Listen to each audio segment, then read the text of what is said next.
দেখুন দর্শকবৃন্দ, আমাদের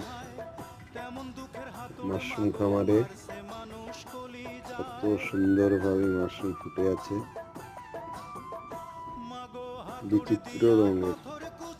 কিছু বড় হয়ে গেছে, কিছু হচ্ছে।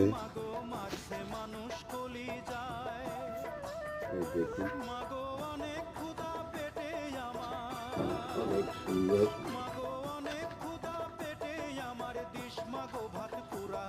সিরিয়ালে আবার নতুন প্রজন্ম তৈরি হচ্ছে আস্তে আস্তে।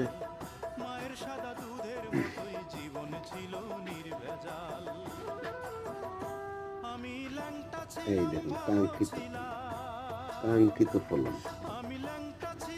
আমরা যদি জুম করে দেখি, দেখুন